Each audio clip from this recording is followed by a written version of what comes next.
So welcome to the Photography Hide, and this video is going to be a little bit different. It's going to be more like a vlog because today I have got my hands on the Nikon Z8, or depending on where you're watching this, the Nikon Z8, and it's a very special camera, so I thought I'd do a bit of a different video.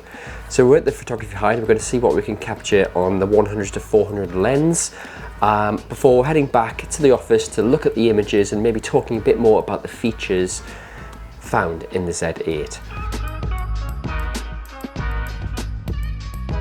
So why is this camera special? Well, it's mainly because it packs pretty much all of the features of the flagship Z9 into a smaller, lighter, and more importantly, more affordable body.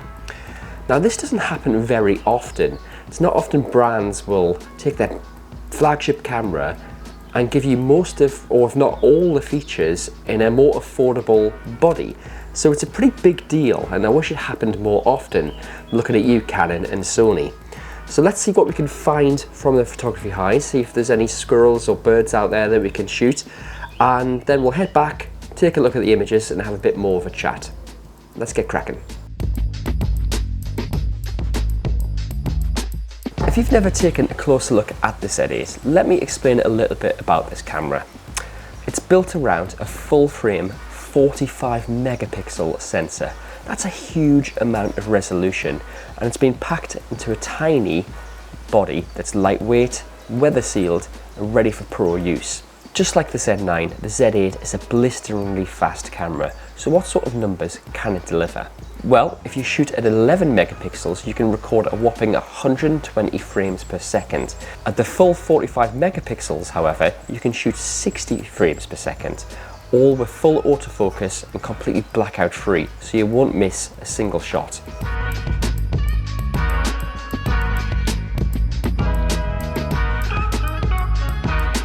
When it comes to autofocus, there's 493 AF points, both contrast detection and phase detection, and it works like a dream. It really does.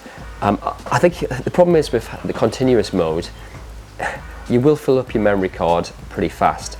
You can use SD and CF Express, and I've got them both in the camera today, but the file sizes are that big that you do need to think about investing in some larger capacity cards.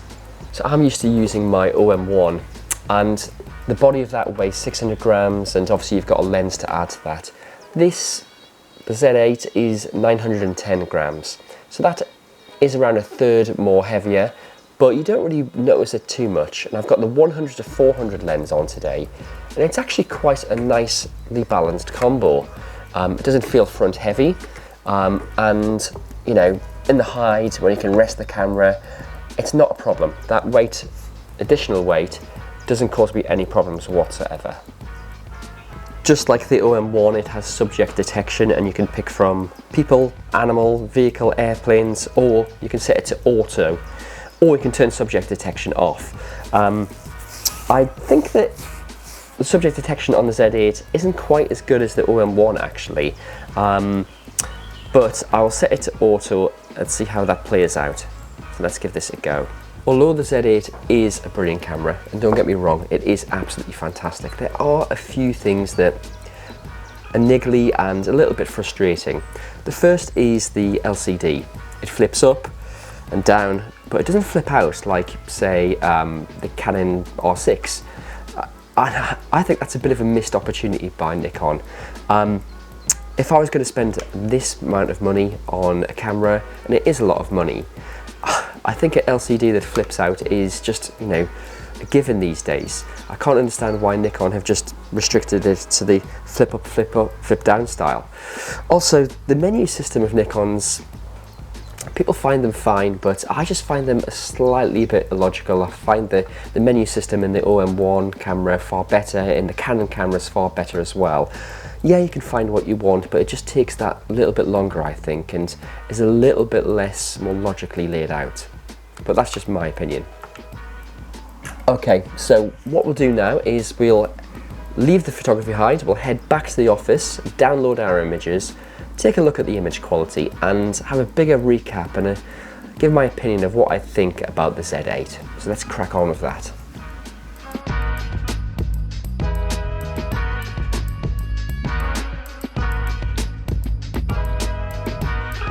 Welcome back. So the images have been downloaded and we'll take a look at these in a second, as well as me offering up my thoughts on the Z8 as a package. One thing that always catches me out when I switch from cameras like the OM1 to the Z8 is how much longer it takes to import them into Lightroom. But it's no surprise given all that tonal data that's being captured by the 45 megapixel sensor. So let's dive right in and talk about image quality. And this won't take long because the truth is that the Z8's image quality is superb. All those megapixels do a great job at capturing a high degree of shadows and highlights, so you have far more tolerance to reveal detail in underexposed areas or pull back highlights from the sky or say the white of a swan's feathers. Let's walk through a few before and after examples to show you just how far you can push the raw files from the Z8 in Lightroom. First up, we've got Mr. Squirrel, and the trick to this conversion was adding in some extra dehaze to inject some extra punch into the frame. So this is before and this is after. Next up, look how underexposed this shot of a seagull is, and then look at how much detail I was able to reveal thanks to the tonal data from the Z8 RAW file. And as I was saying, the Z8's RAW files make it easy to pull back details from subjects like white swans that can typically cause a camera's metering system lots of problems. The combination of the Z8 with that 100 to 400mm lens works so well. Just look at the bokeh in the background from this shot of another squirrel.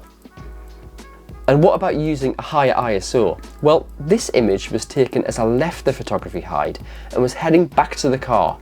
The light levels had actually started to fall, and this was a handheld shot captured at ISO 2000.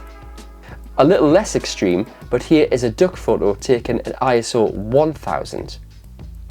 And what about that noise? Well, here's a frame captured at ISO 1000 with zero noise correction, and we'll zoom in here so you can get a better look. Here's the same image with just a tiny bit of noise correction on the luminous slider. Now, we're going to cover the video capabilities of the Z8 in another video, but I couldn't let this first look vlog go by without showing some examples of what this amazing mirrorless camera can do for those who love to shoot movies. First up is a clip at 4K 30p. And here's 4K 120p, first at normal speed and then used as a slow motion sequence. And finally, here's that massive 8K 24p option, the one that eats up all that space on your memory cards. So thanks for coming along on this first look vlog. And what do I really think of the Z8? Well, in reality, the big story isn't that it's an amazing camera. We all knew it would be.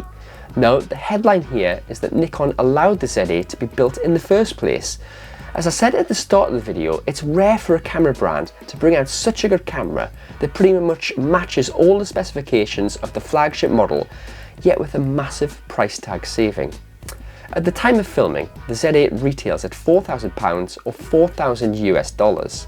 That's a current saving of £1,300 or around $1,400 US over the larger flagship Z9.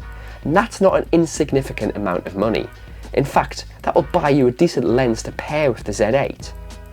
Well, please remember to like, comment and subscribe, and I'll see you next time.